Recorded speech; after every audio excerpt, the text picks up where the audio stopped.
இங்கிலாந்துக்கு எதிராக நடந்துட்டு வர்ற 2 போட்டிகள் கொண்ட டெஸ்ட் கிரிக்கெட் தொடர்ல இந்தியா 1க்கு 1ன்ற கணக்குல சமன் செஞ்சிருக்காங்க.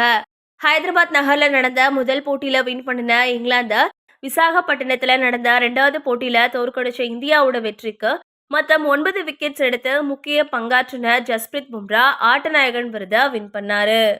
இருந்தாலும் அந்த போட்டியில ஜெய்ஸ்வால் முதல் இன்னிங்ஸ்ல 209 ரன்ஸ், சுப்மன் கில் இரண்டாவது இன்னிங்ஸ்ல 104 ரன்ஸ்னு அடிச்சு இந்தியாவோட வெற்றியில முக்கிய பங்காற்றினாங்க. குறிப்பா முதல் இன்னிங்ஸ்ல இங்கிலாந்துக்கு சிம்ம சொப்பனமா நின்னு 209 ரன்ஸ் எடுத்த யசஸ்வி ஜெய்ஸ்வால் டெஸ்ட் கிரிக்கெட்ல ஒரு இன்னிங்ஸ்ல மற்ற பிளேயர்ஸ் 35 ரன்ஸ் கூட அடிக்காதப்போ இரட்டை சதம் அடிச்ச முதல் இந்திய பிளேயரா மாபெரும் சாதனை படைச்சு வெற்றியில கருப்பு குதிரையா செயல்பட்டாரு.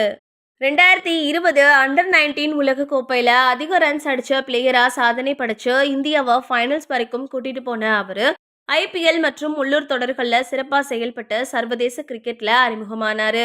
அந்த வாய்ப்பிலையும் தற்போது டெஸ்ட் மற்றும் T20 கிரிக்கெட்ல அபாரமா விளையாடி வர்ற அவரு தன்னை வருங்கால நம்பிக்கை நட்சத்திரமா அடையாளப்படுத்தியிருக்காரு. இந்த நிலைமையில மும்பை கிரிக்கெட் வாரியத்துல நான் முக்கிய பொறுப்புல இருந்தப்போ ஜெய்ஸ்வால 15 வயசுல இங்கிலாந்துக்கு கூட்டிட்டு போனதா முன்னாள் இந்திய கேப்டன் திலீப் வெங்சர்கார் கூறியிருக்காரு. அந்த வயசுலயே சவாலான இங்கிலாந்து மண்ணில ஜெய்ஸ்வால் சிறப்பா விளையாடினதா பாராட்டுற அவரு இது பத்தி என்ன பேசியிருக்காரு அப்படின்னா, மிகவும் ஏழ்மையான பின்னணியிலிருந்து வந்த அவரை இங்கிலாந்துக்கு நான் கூட்டிட்டு போனப்போ 14-15 வயசு தான் இருக்கும். இங்கிலாந்துல தனக்கு கிடைச்ச வாய்ப்புகள்ல ஒவ்வொரு போட்டியிலையும் அசத்தின அவர்கிட்ட ரன்ஸ் எடுக்கிறதுக்கான பசி இருந்ததை நாங்க பார்த்தோம். அப்பவே இந்த குழந்தைகிட்ட இருக்க திறமைக்கு பெரிய இடத்துக்கு போகும் அப்படின்னு எனக்கு தெரியும்.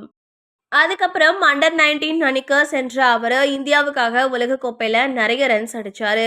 அதனால ஐபிஎல் தொடர்ல ராஜஸ்தான் அணிக்காக அவர் தேர்வு செய்யப்பட்டாரு.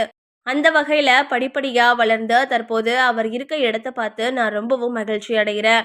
மேலும் நான் என்னோட காலத்துல 25 வருஷங்கள் விளையாடின டாடார் யூனியன் உள்ளூர் அணிக்கு இப்ப அவர் கேப்டனா இருக்கார் அப்படின்னு சொல்லியிருந்தாரு.